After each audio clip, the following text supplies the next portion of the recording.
Hello, everyone. This is Southern Belle Whisper.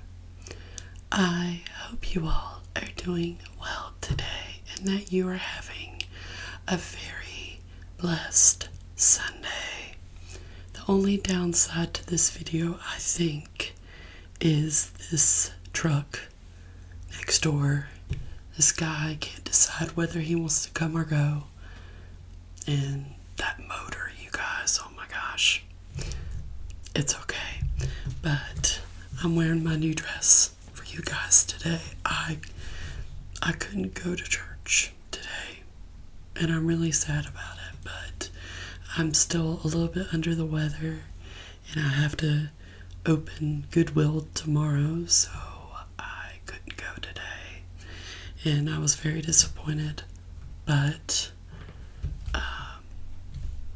that's why I decided to make a video for you guys. Now, I've wanted to make a reading video for a while, but I had a hard time choosing what I want to read to you guys. But I found this chicken soup book the other day while I was cleaning. I've always adored chicken soup books, you guys. I love chicken soup. I got my first chicken soup book when I was 13, and I've loved them ever since.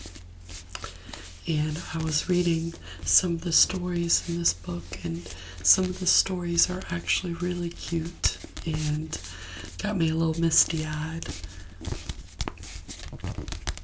So we are going to be reading a few stories from this chicken soup book. Chicken Soup for the Christian Family Soul book. But yeah, I did myself up just like I would do for church for you guys. I love this dress, by the way. Oh my gosh. I'm obsessed with this dress. I love it. Okay, first, I'm drinking only water today, you guys. Only water, I promise.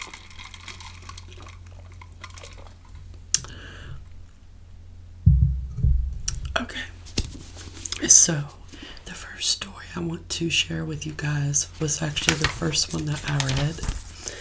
And I just think it's so cute, and it made me cry because it made me think of my own mama. Because it's a story about the love between a mama and a daughter. And I got a little misty-eyed reading now, I'm not gonna lie. So,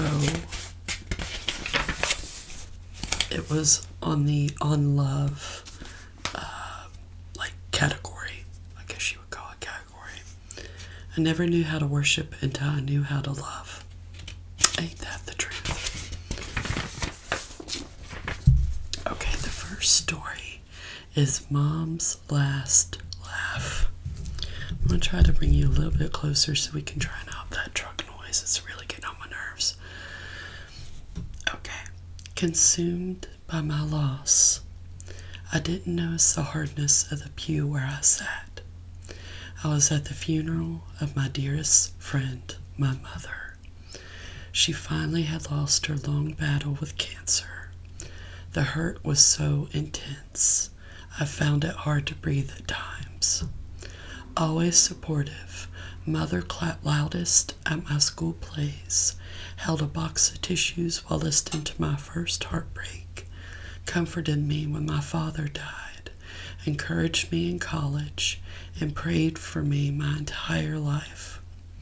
When Mother's illness was diagnosed, my sister had a new baby, and my brother had recently married his childhood sweetheart, so it fell to me, the 27-year-old middle child, without entanglements, to take care of her. I counted it as an honor. What now, Lord? I asked, sitting in the church, my life stretched out before me as an empty abyss. My brother sat stoically with his face toward the cross while clutching his wife's hand. My sister sat slumped against her husband's shoulder, his arms around her as she cradled their child, All so deeply grieving, they didn't seem to notice that I sat alone. My place had been with our mother, preparing her meals, helping her walk, taking her to the doctor, seeing to her medication, reading the Bible together. Now she was with the Lord. My work was finished, and I was alone. I heard a door open and slam shut at the back of the church. Quick footsteps hurried along the carpeted floor. An exasperated young man looked around briefly and then sat next to me. He folded his hands and placed them on his lap. His eyes were brimming with tears. He began to sniffle. "I'm sorry I'm late," he explained, though no explanation was necessary. After several eulogies, he leaned over and commented, "Why do they keep calling Mary by the name of Margaret?" "Because Margaret was her name, never Mary. No one called her Mary," I whispered. I wondered why this person couldn't have sat on the other side of the church. He kept interrupting my grieving with his tears and fidgeting. Who was this stranger anyway? "No, that isn't correct," he insisted, as several people glanced over at us, whispering, "Her name is Mary, Mary Peters." "That isn't whose funeral this is." "Isn't this the Lutheran church?" "No, the Lutheran church is across the street." "Oh, I believe you are at the wrong funeral, sir." The solemn nature of the occasion, mixed with the realization of the man's mistake, bubbled up inside me and erupted as laughter. I cupped my hands over my face, hoping the noise would be interpreted as sobs. The creaking pew gave me away. Sharp looks from other mourners only made the situation seem more hilarious. I peeked at the bewildered, misguided man seated beside me. He was laughing too as he glanced around, deciding it was too late for an uneventful exit. I imagined Mother laughing. At the final amen, we darted out a door and into the parking lot. "I do believe we'll be the talk of the town," he smiled. He said his name was Rick, and since he had missed his aunt's funeral, he asked me to join him for a cup of coffee. That afternoon began a lifelong journey for me with this man who attended the wrong funeral but was in the right place. A year after our meeting, we were married at a country church where he was the assistant pastor. This time we both arrived at the same church, right on time. In my time of sorrow, God gave me laughter. In place of loneliness, God gave me love. This past June, we celebrated our 22nd wedding anniversary. Whenever anyone asks us how we met, Rick tells them her mother and my Aunt Mary introduced us, and it's truly a match made in heaven. I just thought that was the sweetest story, you guys. The tablecloth. We want to get through on love first. Maybe we'll make this like a series to do every Sunday because it's like going home. You got divine intervention, acts of kindness. So maybe I'll make this into a series until we finish this because I love these books. I mean, they're just so heartwarming, the stories. But anyways, the tablecloth. A young minister had been called to serve at an old church that at one time had been a magnificent edifice in a wealthy part of town. Now the area was in a state of decline, and the church was in bad shape. Nevertheless, the pastor and his wife were thrilled with the church and believed they could restore it to its former magnificence. When the minister took charge of the church early in October 1948, him and his wife immediately went to work painting, repairing, and attempting to restore it. Their goal was to have the old edifice looking its best for Christmas Eve services. Just 2 days before Christmas, however, A storm swept through the area, dumping more than an inch of rain. The roof of the old church sprung a leak just behind the altar. The plaster soaked up the water as it were a sponge and then crumbled, leaving a gaping hole in the wall. Dejected, the pastor and his wife looked at the defaced wall. There was obviously no chance to repair the damage before Christmas. Nearly 3 months of hard work had been washed away. Yet the young couple accepted the damage as God's will and set about cleaning up the damp debris. It was a depressed minister and his wife who attended a benefit auction for the church youth group that afternoon. One of the items put up for bid was old gold and ivory colored lace tablecloth, nearly 15 feet long. Seized with an inspiration, the pastor was the high bidder at $6.50. His idea was to hang the ornate cloth behind the altar to cover the ragged hole in the wall. On the day before Christmas, snowflakes mingled with the howling wind. As the pastor unlocked the church doors, he noticed an older woman standing at the nearby bus stop. He knew the bus wouldn't be there for at least half an hour, so he invited her inside to keep warm. The truck noises stopped. Yay. She wasn't from the neighborhood, she explained. She had been in the area to be interviewed for a job as a governess to the children of a well-known wealthy family. She had been a war refugee. Her English was poor, and she didn't get the job. Head bowed in prayer, she sat in a pew near the back of the church. She paid no attention to the pastor, who was hanging the tablecloth across the unsightly hole. When the woman looked up and saw the cloth, she rushed to the altar. "It's mine," she explained. "It's my banquet cloth." Excitedly, she told the surprised minister its history and even showed him her initials embroidered in one corner. She and her husband had lived in Vienna, Austria, and had opposed the Nazis before the Second World War. They decided to flee to Switzerland, but her husband said they must go separately. She left first. Later, she heard that he had died in a concentration camp. Oh my gosh. Touched by her story, the minister insisted she take the cloth. She thought about it for a moment, but she said no.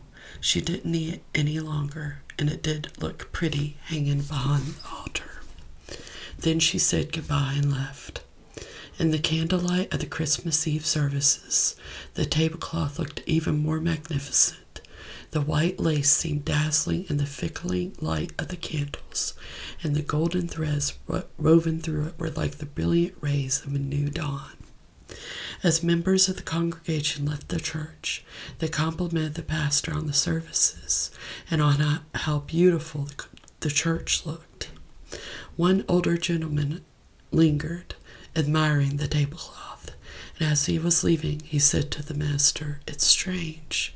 Many years ago, my wife, God rest her, and I owned such a tablecloth. She used it only on very special occasions, but we lived in Vienna then." What is going on? What is going on right now? The night air was freezing, but the goosebumps on the pastor's skin weren't caused by the weather. As calmly as he could, he told the man about the woman who had been to the church that very afternoon. "Can it be," gasped the old man, tears streaming down his cheeks, "that she is alive? How can I find her?" The pastor remembered the name of the family who had interviewed the woman. With the trembling old man at his side, he telephoned the family and learned her name and address. In the pastor's old car, they drove to her home on the other side of town. Together, they knocked on her apartment door. When she opened it, the pastor witnessed the tearful, joyful, and thrilling reunion of husband and wife. Some people would call it an extremely lucky chance happening, the result of a hole in the church wall, an old tablecloth, a pastor's ingenuity in solving a problem, and so on. But the combination of events was far too complex for it to have been merely coincidence. If one link in the fragile chain of events had been broken, the husband and wife might never have found each other. If the rain hadn't come, if the church roof hadn't leaked, if the pastor had decided not to go to the auction, if the woman hadn't been looking for a job or standing on that corner at just the right time, the list of ifs is virtually endless. It was simply God's will, and as it has been said many times, He works in mysterious ways. That was a good one. I love any stories about the concentration camps and the Holocaust, you guys. I've read a lot of books about it. Okay, so with these rings, I was a new pastor's wife when my husband took me to a small town in Oklahoma. We fought until we learned to love each other during the 2 years we spent there. I was the new girl in town. I knew no one and barely knew my husband, Brad. He was busy with his church, and there I was stuck. No money, no job, and no friends. I was uncomfortable in my new role and resented it when others referred to me as the preacher's wife. I failed to see what an honor that was. The parishioners made attempts to befriend me, but I was too busy being lonely and angry and was bound and determined to let Brad know it. I pouted and packed, whined and packed, and threw things at him and packed. I'm leaving. I would scream when he came home. With the 50 cents I had in my pocket and no gas money, I don't know where I thought I was going, but I was adamant. Don't do me any favors, he would reply, which only caused me to turn on my heels and shout, I'm staying and don't try and stop me. Who did he think he was? I wasn't about to let him kick me out. Somewhere between my daily suitcase packing episodes, I remember that I had promised to love him for better or for worse. In desperation, I found ways to entertain myself. I spent hours picking from the 6 pecan trees in the front yard. I quickly realized that even though we had no money, the pecans made great Christmas gifts. I even found a job. Then my husband came home one day and announced that he had an interview at a church in Louisiana. I had just learned to live in Oklahoma. True to form, I pouted and griped on the way to Louisiana. Then something stopped me in my tracks. We were on our way through Texas when we ran right into what looked like a giant crystal bowl. An ice cream storm had hit the area a few days earlier, and it was the most beautiful sight I'd ever seen.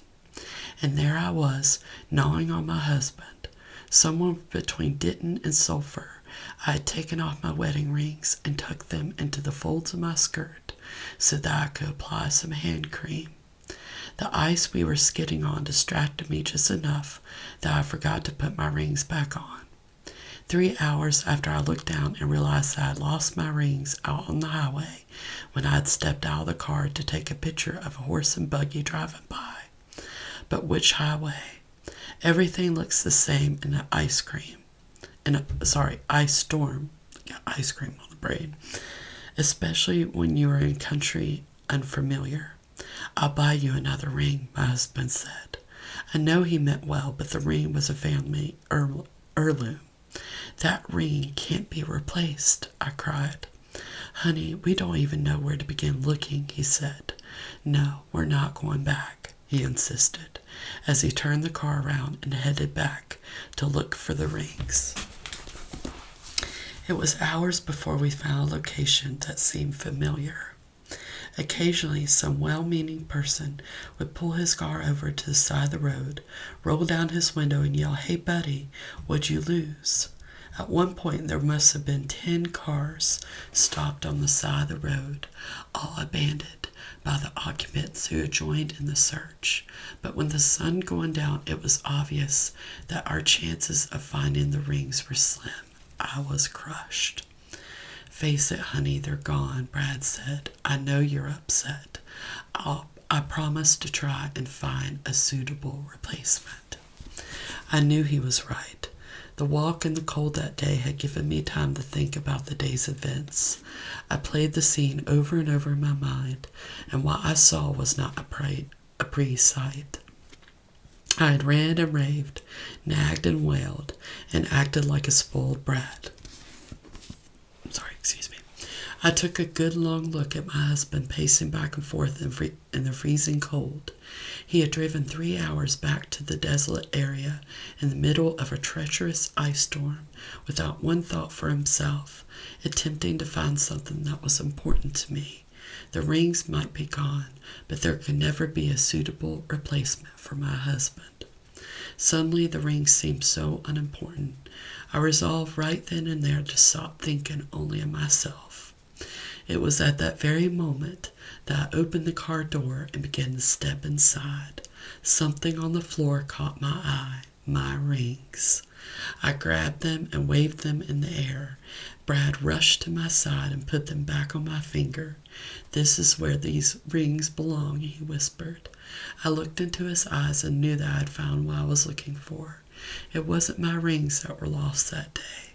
I was the one who had been missing. Life in the pastorate hadn't changed. The only thing that has changed is me. We still move around more than I like, and I still had to start over again every time we do, but I've learned to appreciate when people call me the preacher's wife, because etched into my mind is a frozen road in Texas and a voice that whispers, "This is where these rings belong." I told you guys, these stories get really good. Okay. Step, step, roar. A little boy walked down the aisle at a wedding. As he made his way to the front, he could take 2 steps, then stop and turn to the crowd, alternating between the bride's side and the groom's side. While facing the crowd, he would put his hands up like claws and roar. And so it went, step, step, roar, step, step, roar, all the way down the aisle. As you can imagine, the crowd was near tears from laughing so hard by the time he reached the pulpit. The little boy, however, was getting more and more distressed from all the laughing, and he was near tears by the time he reached the pulpit. When asked what he was doing, the child sniffed back his tears and said, "I was being the ring bearer." Gosh, I mean, I know it's cheesy, but that's pretty dang cute, you guys. That is pretty dang cute. I'll try to do another video before Valentine's Day, so we can finish the on love category. Because I want to share a few more stories in this video. Make sure my microphone's doing good, okay? My miraculous family. There are no hopeless situations. There are only people who have grown hopeless about them.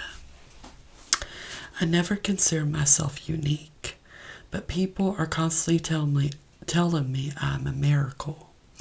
To me, I was just an ordinary guy with realistic goals and big dreams. I was a 19-year-old student at the University of Texas and well on my way toward fulfilling my dream of becoming an orthopedic surgeon. On the night of February 17, 1981, I was studying for organic chemistry tests at the library with Sharon, my girlfriend of 3 years. It was quite late, so Sharon had asked me to drive her back to her dormitory. We got into my car, not realizing at the time that just getting into a car would never quite be the same for me again. I quickly noticed that my gas gauge was on empty, so I pulled into a nearby convenience store to buy $2 worth of gas. "I'll be back in 2 minutes," I yelled to Sharon as I closed the door. Instead, those 2 minutes changed my life forever. Entering the convenience store was like entering the Twilight Zone. Outside the store, I was a healthy, athletic, pre-med student. But on the inside, I became just another violent crime statistic. The store appeared to be empty as I entered, but suddenly I realized it was not empty at all. 3 men were in the process of committing a robbery, and my entrance had caught them by surprise. One of the criminals shoved a .38 caliber handgun to my head, ordered me to the cooler, pushed me down on the floor, and pumped a bullet execution style onto the back of my head. Jesus. He obviously thought I was dead because he did not shoot me again. The trio of thieves finished robbing the store and left calmly. Meanwhile, Sharon wondered why I had not returned. After seeing the 3 men leave the store, she really began to worry, since I was the last person she saw entering. She quickly went inside to look for me, but saw no one, only an open cash register containing 1 check and several pennies. Frantically, she ran down each aisle shouting, "Mike, Mike." Just then, the attendant appeared from the back of the store yelling, "Lady, get down on the floor. I've just been robbed and shot at." Sharon quickly dropped to the floor screaming, "Have you seen my boyfriend, Auburn Hair?" The man did not reply, but went back to the cooler, where he found me choking on my vomit. The attendant immediately called for the police and an ambulance. Sharon was in shock. She was starting to understand that I was hurt, but she could not begin to comprehend or imagine the severity of my injury. When the police arrived, they called the homicide division as they did not think I would survive. The paramedic reported that she had never seen a person survive who was so severely wounded. At 1:30 a.m., my parents, who lived in Houston, were awakened by a telephone call from Breckenridge Hospital, advising them to come to Austin as soon as possible. They feared I would not make it through the night. Surprisingly, I did make it through the night, and early in the morning the neurosurgeon decided to operate. However, he informed my family and Sharon that my chances of surviving the surgery were only 4 out of 10. The neurosurgeon further shocked my family by telling them what life would be like for me if I beat the odds and survived. He said I probably would never walk, talk, or be able to understand even simple commands. My family was hoping and praying to hear even the slightest bit of encouragement from the doctor. Instead, his pessimistic words gave my family no reason to believe that I would ever again be a productive member of society. Once again, I beat the odds and survived the 3.5 hours of surgery. Even though my family breathed a huge sigh of relief that I was still alive, the doctor cautioned that it would still be several days before I would be out of danger. However, with each passing day, I became stronger and stronger. And 2 weeks later, I was well enough to be moved from the ICU to a private room. Granted, I still could not talk. My entire right side was paralyzed, and many people thought I could not understand them, but at least I was stable. After 1 week in a private room, the doctors felt I'd improved enough to be transferred by jet ambulance to Del Oro Rehabilitation Hospital in Houston. My hallucinations, coupled with my physical problems, made my prognosis still very bleak, but as time passed, my mind began to clear. Approximately 6 weeks later, my right leg began to move ever so slightly. Within 7 weeks, my right arm slowly began to move, and at 8 weeks, I uttered my first few words. Check my teeth. My speech was extremely difficult and slow in the beginning, but at least it was a start. I was looking forward to each new day to see how far I would progress, but just as I thought my life was finally looking brighter, I was tested by the hospital neuropsychologist Oh man, my light just went off. It's okay. I'm almost finished with this one, you guys.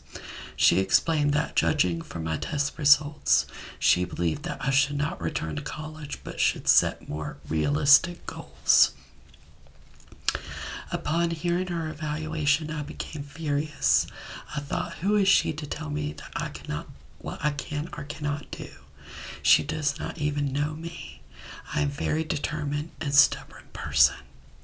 I believe it was at that very moment that I decided I would somehow, someday, return to college. It took a long time and a lot of hard work, but I finally returned to the University of Texas in the fall of 1983, a year and a half after almost dying. The next few years in Austin were very difficult, but I truly believe that in order to see beauty in life, you must experience some unpleasantness. I resolved to live each day to the fullest and did the very best I could. Besides attending classes at the university, I underwent therapy 3 to 5 days each week at Breckenridge Hospital. I also flew to Houston and every other weekend to work with Tom Williams, a trainer and executive who had worked for many colleges and professional teams, helping injured athletes such as Earl Campbell and Eric Dickerson. Through Tom, I learned nothing is impossible and never give up or quit. He echoed the same words and sentiments of a prominent neurosurgeon from Houston, Dr. Alexander Gold, a close personal friend of my parents who drove to Austin with my family that traumatic February morning. I received many opinions from various therapists and doctors, but it was Dr. Gal who told my family to take one day at a time, for no matter how bad the situation looked, no one knew for certain what the brain could do. Early in my therapy, my father kept repeating to me one of his favorite sayings. It could have been written by Tom or Dr. Gall, and I've repeated it almost every day since being hurt. Mile by mile, it's a trial. Yard by yard, it's hard. By inch, it's a cinch. I thought of those words and of Dr. Gall, Tom, my family, and Sharon, who believed so strongly in me as I climbed the steps to receive my diploma from the Dean of Liberal Arts at the University of Texas on a sunny afternoon in June 1986.